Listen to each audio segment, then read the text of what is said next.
नमस्कार दोस्तों। आज मैं फिर हाजिर हूँ एक नए टॉपिक के साथ। और आज का टॉपिक थोड़ा सा लंबा हो सकता है, पर इसे आप ध्यान से सुनिएगा क्योंकि आपके बहुत सारे सवालों के जवाब इस वीडियो में मिल सकते हैं। तो आज का टॉपिक है, भगवान से नहीं अपने कर्मों से डरिए। कर्म का सिद्धांत है, जो करेगा सो पाएगा, जैसा करेगा वैसा पाएगा, जितना करेगा उतना पाएगा। मनुष्य के कर्म कभी उसे नहीं छोड़ते। आज नहीं तो कल उसे हर कर्म का फल भोगना ही पड़ता है। अपने कर्म से व्यक्ति कभी पीछा नहीं छुड़ा सकता। कर्म परछाई की तरह मनुष्य के साथ रहते हैं। मरते समय बेशक इंसान खाली हाथ जाता है, पर अपने कर्मों की कमाई अपने साथ लेकर जाता है। इस संसार में जो कुछ भी होता है उन सबके पीछे कहीं ना कहीं मनुष्य खुद ही जिम्मेदार है। इसलिए इंग्लिश में भी एक कहावत है, there is nothing like coincidence in this world, everything that happens has a definite reason. मतलब इस जीवन में संयोग जैसी कोई चीज़ नहीं होती। जो कुछ भी जीवन में होता है उसकी कोई ना कोई वजह ज़रूर होती है। कई लोग कहते हैं कि कल किसने देखा है, आज मौज में जियो। अच्छी बात है, खुशी में ही जीना चाहिए, पर वो मौज किसी को दुख देकर, तकलीफ देकर, किसी के साथ बुरा कर कर कमाई गई हो तो फिर आज मौज में जिएंगे, कल उसको भुगतना भी पड़ेगा। हमें ये तो मालूम है कि किसी को दुख देना, गाली देना, मारना, किसी का बुरा करना, किसी के लिए बुरा सोचना, ये सब पाप कर्म है। पर कई ऐसे भी पाप कर्म होते हैं जो हमसे अनजाने में हो जाते हैं और हमें वो पाप भी नहीं लगते, पर फल उसका भी भोगना ही पड़ता है। मान लीजिए हमें एक भिखारी मिला और हमने दया करके उसे पैसे दे दिए।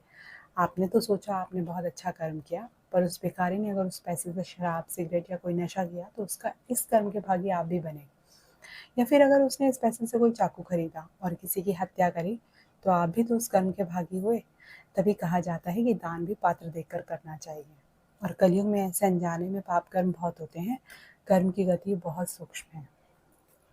इसे हम एक समझने की कोशिश करते हैं। मान लो एक कसाई है, उसने एक जानवर को मांस बेचा। अब उसने तो पाप कर्म किया, उस जानवर का मांस उसने फिर एक दुकानदार को बेचा, तो दुकानदार भी उसके पाप कर्म में भागी बन गया। उस दुकानदार ने उस मांस को एक होटल वाले को बेचा, तो होटल वाला भी उसके पाप कर्म में भागी बना। अब होटल वाले ने अपने रसोइयों को पकाने के लिए दिया, तो पकाने वाला भी भागी बना। उस दिन उस होटल में एक बहुत बड़ी पार्टी थी और उस पार्टी में वो मांस के व्यंजन बना के परोसे गए। अब जितने लोगों ने उस व्यंजन को खाया वो सब के सब उस पाप कर्म में भागी बन गए।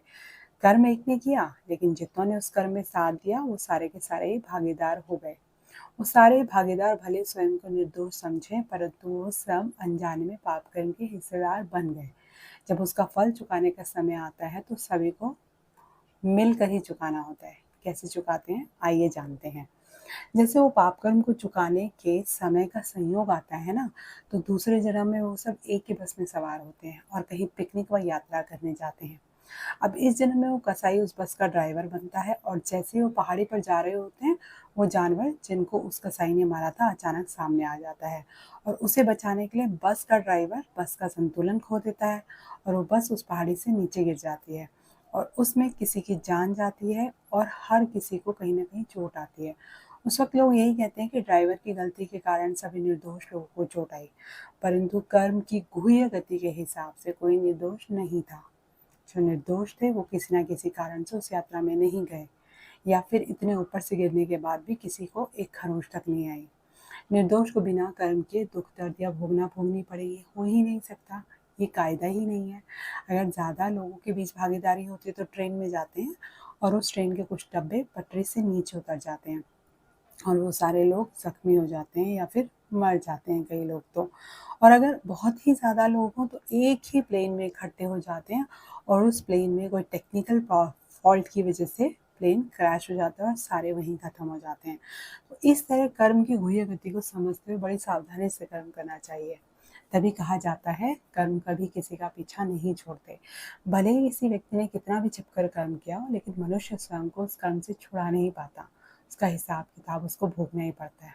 इसे एक कहानी के माध्यम से समझते हैं। दो मित्र थे, एक का नाम था महेश, दूसरे का नाम था सुरेश। दोनों की बहुत अच्छी दोस्ती थी, परंतु महेश बहुत भोला भाला इंसान था और सुरेश बड़ा चालाक था। एक दिन सुरेश ने सोचा क्यों नहीं कमाई करने के लिए विदेश चले। दोनों अपने परिवार से विदाई लेकर समुद्री जहाज से विदेश गए।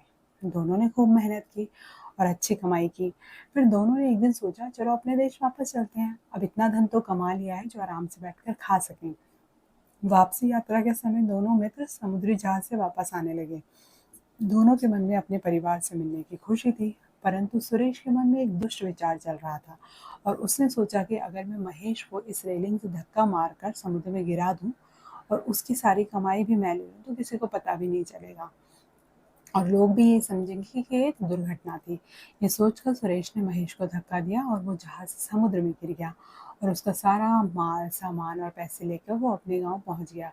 सुरेश ने महेश के परिवार वालों को बताया कि जाते समय ही महेश गिर गया था समुद्र में और वो अकेला ही विदेश में रह रहा था और वो सारा पैसा कमाकर आ गया है। देश में वापस आकर सुरेश ने अपनी पत्नी के साथ रहकर एक बड़ा व्यापार शुरू किया। थोड़े दिनों में उसके घर में एक बेटे का जन्म हुआ और उसके नामकरण पर बड़ी धूमधाम से कार्यक्रम रखा गया, जिसमें शहर के बड़े-बड़े लोगों को बुलाया गया। उसी समय एक बड़े महात्मा जी भी आए हुए थे। उन्होंने बच्चे का भविष्य देखा तो बहुत हैरान रह गए। सुरेश ने पूछा, क्या बात है? तो वह महात्मा ने कहा कि आप इस बच्चे को गरीबी में पालना। कहने का भाव महात्मा जी का ये था कि जो वे कहे तुरंत लाकर नहीं देना, परंतु कम से कम खर्चा उस बच्चे पर करना। सुरेश ने महात्मा जी से कुछ नहीं कहा, लेकिन उसने महात्मा जी की बात नहीं मानी और जैसे-जैसे बच्चा बड़ा होता गया और माता-पिता का लाडला होने के कारण उसने जो भी चाहा उसके सामने हाजिर हो जाता था और वह बच्चा बड़ा हो गया और उसकी शादी तय की गई, परंतु शादी के एक दिन पहले ही उसकी अचानक मृत्यु हो गई। उसी समय वह महात्मा जी पुनः पधारे और उन्होंने याद दिलाया कि उसने कहा था कि बच्चे को गरीबों की तरह पालना, क्योंकि उसने उस बच्चे का भविष्य देखा था कि वह उसका कोई हिसाब चुकाने आया है और हिसाब चुकतू करते हुए उनके घर से चला जाएगा। सुरेश ने मुनीम जी को बुलाया और उससे पूछा कि इस बच्चे के पीछे जो खर्चा किया था उसका हिसाब बताओ। मुनीम जी ने सारा हिसाब जोड़कर सुरेश को बताया तो वह हिसाब देखकर सुरेश को बहुत धक्का लगा और उसने देखा कि उसने जितनी महेश की कमाई हड़प ली थी उतनी ही थी और वहीं उसको हार्ट अटैक हुआ और वो मर गया। कर्म की गुह्य गति भी कैसी है। सुरेश ने महेश को धक्का देकर मार डाला तो महेश ने भी दूसरे जन्म में उसको धक्का दिया जो उसकी मृत्यु का कारण बना और उसने जितना धन उसका हड़प लिया था उतना ही महेश ने वापस ले लिया। तभी तो कहा जाता है कर्म किसी को छोड़ते नहीं है, चाहे अच्छा करो तो भी यहाँ ही उसको भोगना है, चाहे बुरा करो उसकी सजा भी व्यक्ति को यही मिलती है, इस जन्म में नहीं तो दूसरे जन्म में। कई लोग ऐसा भी कहते हैं कि कर्म का फल उसी जन्म में क्यों नहीं मिलता। हमें क्या पता हमने क्या कर्म करके आए थे। तो देखिए, जब कोई बीज जमीन में डाला जाता है तो कोई जल्दी फल देता है और कई को फल देने में सालों लग जाते हैं। कर्म भी हमारे बीज ही हैं। जिस जन्म में हमने कर्म किया, अगर हमारी मृत्यु हो जाए तो वो कर्म का फल तो अगले जन्मों में ही मिलेगा, क्योंकि कर्म तो आपने किया तो फल भी आपको ही मिलेगा। अब चाहे आप कितनी ही ड्रेस बदल लीजिए, किसी कर्म का फल 1 या 2 जन्म बाद भी मिल सकता है या कई जन्मों के बाद भी। ये निर्भर करता है आपके कर्मों की क्वालिटी पर। आपने जितने ज़्यादा पाप कर्म किए होंगे उतने लंबे समय तक और जन्मों तक उनको भोगना पड़ेगा। तभी तो मनुष्य कहता है कि पता नहीं मैंने ऐसे कौन से कर्म किए थे जो मुझे ऐसी सज़ा मिल रही है। तो आपने ये स्टोरी सुनी, आपको ये समझ तो आ गया होगा कि मनुष्य के कर्मों से ही उसे डरना चाहिए, उसे भगवान से डरने की ज़रूरत नहीं है, बल्कि हम जो कर्म करते हैं उसका ही हम प्रारब्ध भोगते हैं। मैंने जो पीछे किया उसका मैं प्रेज़ेंट में भोग रही हूँ और जो मैं अब करूँगी वो फ्यूचर में भोगूँगी। अब चाहे आप कितना ही ये कह लें कि हमने कल थोड़ी देखा है, लेकिन अपना प्रेज़ेंट तो आप जानते हैं ना। अगर आप अपने प्रेज़ेंट को सुधार लेंगे तो आपका फ्यूचर अपने आप ही सुधर जाएगा। धन्यवाद।